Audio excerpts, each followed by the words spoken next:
السلام علیکم ورحمۃ اللہ وبرکاتہ۔ الحمد للہ کفی وسلام علی عبادہ الذین اصطفى اما بعد اعوذ باللہ من الشیطان الرجیم بسم اللہ الرحمن الرحیم سبحانک لا علم لنا الا ما علمتنا انک انت العلیم الحکیم۔ محترم ناظرین کرام، دعوت کے اندر تین چیزیں بہت بنیاد ہیں۔ نمبر ایک، دعوت کرنے سے پہلے علم ہونا ضروری ہے۔ نمبر دو، دعوت کرتے ہوئے نرمی ہونا بہت ضروری ہے۔ اور نمبر تین، دعوت کرنے کے بعد صبر کرنا ضروری ہے۔ دعوت کرتے ہوئے علم ہونا ضروری ہے، کیا مطلب؟ یعنی آپ جس چیز کے بارے میں دعوت دے رہے ہیں اس چیز کے بارے میں پہلے آپ خود علم حاصل کریں۔ ظاہر ہے آپ کے پاس علم نہیں ہوگا، آپ دعوت کس چیز کے بارے میں دیں گے؟ تو پہلا اسٹیپ یہ ہے کہ ہم دعوت کرنے سے پہلے، دین کی بات لوگوں تک پھیلانے سے پہلے ہم علم حاصل کریں۔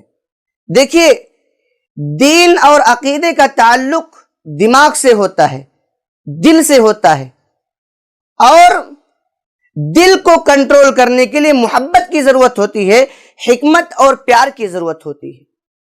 اسی لیے آپ دیکھیں قرآن کریم میں نبیوں کا طریقہ کیا تھا، تبلیغ کا کیا انداز ہے۔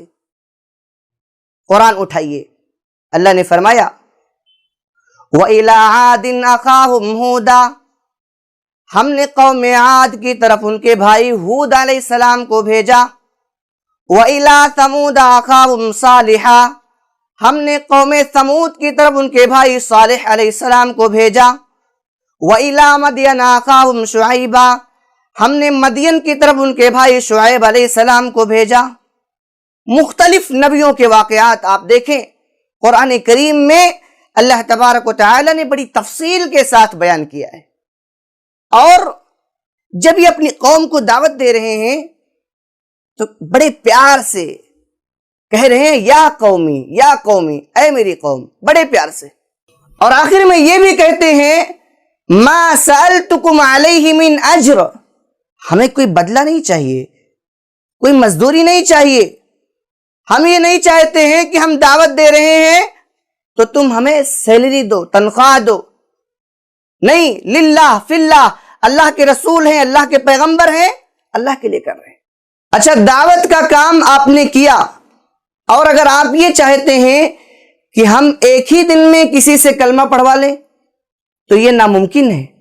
اسی لیے دعوت کرتے ہوئے صبر کرنا ضروری ہے۔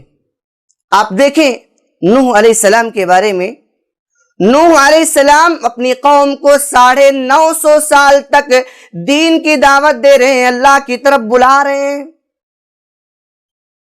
اور قرآن یہ بھی کہتا ہے ثم انی دعوتہم جہارا، کبھی چھپ کے کر رہے ہیں، کبھی کھلم کھلا کر رہے ہیں، کبھی دن میں کر رہے ہیں، کبھی رات میں کر رہے ہیں۔ لیکن قرآن یہ بھی کہتا ہے کہ نوح علیہ السلام اتنی محنت کرنے کے باوجود وَمَا آمَنَ مَعَهُ إِلَّا قَلِيلٌ، نوح علیہ السلام کے اوپر مٹھی بھر لوگ ایمان لاتے ہیں۔ 950 سال تک دین کی دعوت دیتے رہے، چند لوگ ایمان لاتے ہیں۔ بلکہ بخاری شریف کی ایک حدیث ہے، اللہ کے نبی صلی اللہ علیہ وسلم نے فرمایا کہ دنیا میں ایسے بھی لوگ آئے ہیں کہ زندگی بھر تبلیغ کرتے رہے، دعوت کا کام کرتے رہے، مگر ایک بھی انسان دعوت کو قبول نہیں کیا، ان کی بات کو نہیں مانا۔ تو دعوت کرتے ہوئے علم ہونا ضروری ہے، اور اسی طریقے سے دعوت کرتے ہوئے نرمی ہونا ضروری ہے، اور دعوت کے بعد صبر کرنا ضروری ہے۔ دعوت کا کام کرنا یہ آپ کی ذمہ داری ہے، ایکسپٹ کرنا، ماننا، قبول کرنا یہ سامنے والے کی ذمہ داری ہے۔ تو اس میں برداشت چاہیے، صبر چاہیے۔ دعوت کے کام میں جس کو جلد بازی ہو وہ یہ میدان چھوڑ دے۔